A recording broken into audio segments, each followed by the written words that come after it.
In anticipation of the upcoming Batman vs Superman vs Lex Luthor vs Green Lantern vs Zack Snyder versus all of the fans who actually want a good movie, we're going to focus on one character in particular. We're taking the superheroine, the one, the only Wonder Woman, and we're looking to see how she could best be adapted for the big screen in this upcoming movie. Now, as Wonder Woman is such an important character to women and to little girls everywhere, I need a bit of help in talking about this because obviously I am neither little nor everywhere. So I have a special guest who is both of those things, and added bonus, she's an actual real female Shipperwar.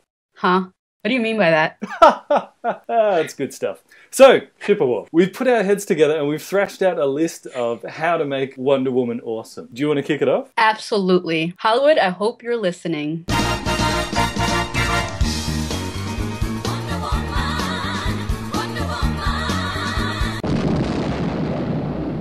Make her a god. Wonder Woman is pretty much the only member of the Justice League that literally is a god, fashioned out of clay and gifted with her powers and abilities directly from the Greek gods themselves, the last of the old gods. Which is why she is the one and only few that can stand toe-to-toe with Darkseid, who is the most powerful of the new gods, and actually hold her own. Come on, Giant! I'm getting bored!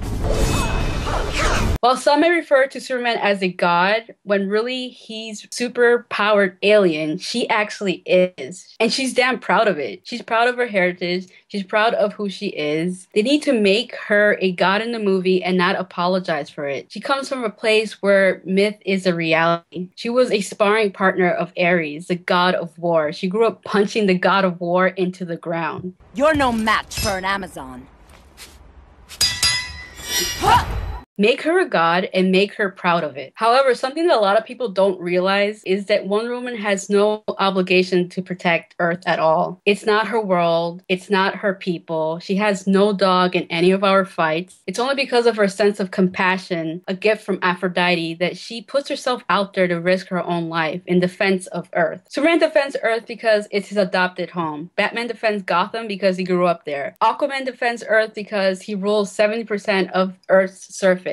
And even then, he doesn't always help out. It depends on whether or not the conflict will affect his realm. Flash, Green Lantern, Cyborg, Supergirl, and even Martian Manhunter, all of them are either from Earth or Earth is their adopted home. Wonder Woman is the only one that defends a world that she has absolutely no stock in. In fact, many Amazonians actively oppose her stance on aiding Earth because they consider it to be the world of men. Although I think 51% of the Earth population would disagree with that. The only reason that she does it is because of her sense of compassion. So while we see Wonder Woman as a strong warrior demigod, let's not lose track of her compassionate side. It's a very extremely important part of her character, and getting the balance right between those two sides of her personality is not easy, which is why we really need to make sure that Gal Gadot is up to the task.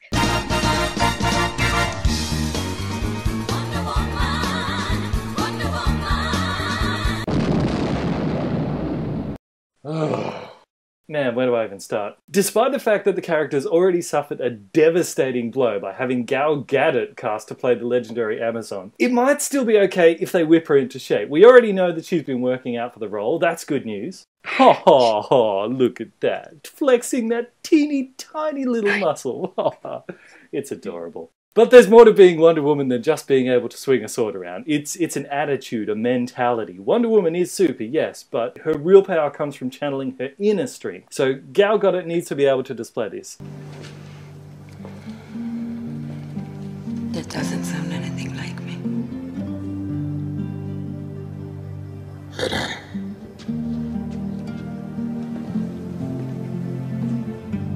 Unfortunately, what we have is a runway model that somehow has fell into acting, and I just don't see that in her. So that's what we need to work on. The physical stuff, sure, but with all the CGI involved in superpower battles, that's not such a big deal. It's everything else that we need to work on more. Send Gal Gadot to boot camp. Throw her into like a simulated firefight, really, where she has to understand the need to take charge in a crisis. After all, Wonder Woman is supposed to be the leader of her people. Also, get her like a vocal coach. coach. Teach her to like speak up and project her voice with authority. Every movie that she's been in, she does this weird kind of whispering thing, usually accompanied with her licking her lips every 5 seconds. No, speak up, speak with authority. You're going to be the queen of the Amazons one day. Stand tall, speak up, and channel the warrior within. In fact, let's just get her an acting coach as well, because no doubt, as a result of her being a runway model for so many years, she's perfected the art of standing there like a mannequin. But an actor needs to actually show emotion.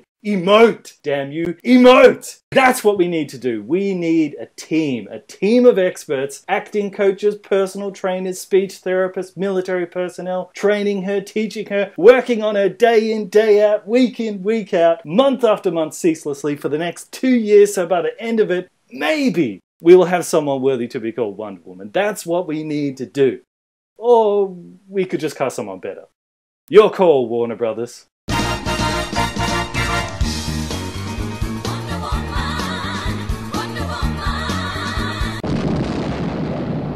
So obviously Wonder Woman is a character that brings a lot of feminist values and gender politics, which is ironic because when she was first created, she was made as a model of what men of that time expected women to be. Even though she had these amazing powers, she was made into the secretary for the Justice League of America. And she gave up her powers that she can get married and be a happy housewife. Not exactly a feminist icon. But she changed an enormous amount over the years since then, and during the 60s and 70s when the feminist movement was at its peak, it was reflected in Wonder Woman and her being much more forceful in your face. Whereas in the more modern time where the feminist values have integrated in our society more, her character in the comic has mellowed out a lot. She's just accepted on the Justice League as an equal because she is an equal. She doesn't need to shout and scream about how great she is anymore because everyone already knows she's awesome. So in the movie, while she's going to need to be a symbol of female empowerment, there's no need to go back to how she was in the 70s.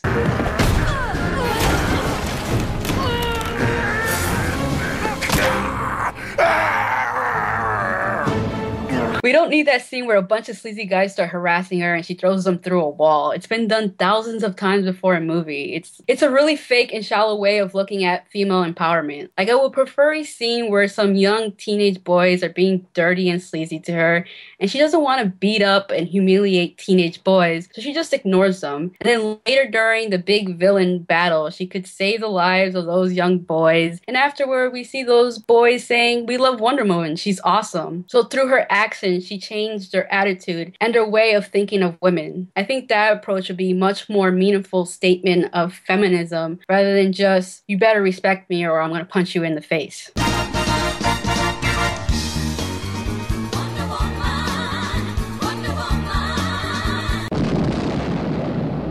Kind of following on from that, don't give Wonder Woman a love interest. I actually disagree with you on this one. Really? Yeah, I do. But say your bit and I'll jump in later. Okay, well, I believe that the fastest way to undermine the entire character of Wonder Woman is to give her a love interest. Because as soon as that happens, it's not going to be about Wonder Woman anymore. It will become all about the couple. That's all anybody will think about, that's all anybody will talk about, and that's just going to ruin everything. I heard a rumor that she and Batman might become an item in the next movie. I'm actually really hoping that's not true because, first of all, she's a god, so why would she need a boyfriend? And secondly, if she can't even make it through one movie without being validated by a man, then how are we going to buy her as this strong, self-reliant woman? And thirdly, the last thing that we need in this Batman-Superman movie is some kind of love triangle in the Justice League between Wonder Woman, Batman, and Flash or whoever. It's terrible. I see what you're saying, but really it depends on how it's handled. Like, if her and Batman have a bit of a vibe going on, but more of an unspoken will they, won't they kind of thing, like in the animated show, then I think that would be fine. You've got my number. I think so. But she's probably going to be the only girl in the Justice League, so I'm sure at least at one point, the guys will fall for her. Yeah, that's probably true. And it's still part of her being a woman, so I don't think it takes away from her character as long as she doesn't become subservient to the man. Yeah, but even if she doesn't become subservient to the man, people are still just going to focus on the romance rather than her. I mean, no matter how they try to do it, it would just take away from her presence in the film. Not necessarily, because if they've done it in the comics and it worked, so I don't agree it can't work in the movie. Well, I don't agree that it can work in the movie. Well, I guess we'll just have to agree to disagree. Well, I don't agree to that. Neither do I.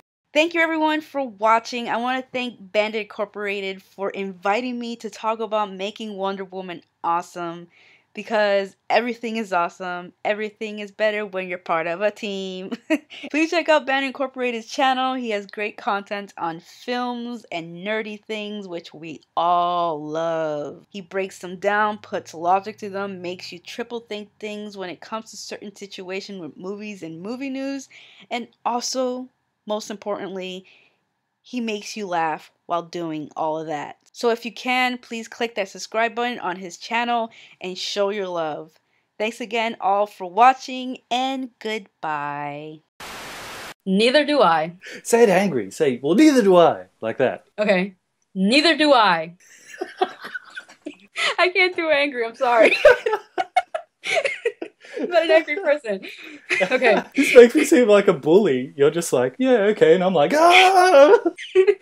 Okay. I'm trying to get angry. Hold up. Neither do I. Oh, crap. Somebody's calling me right now. I lost my train of thought. Okay.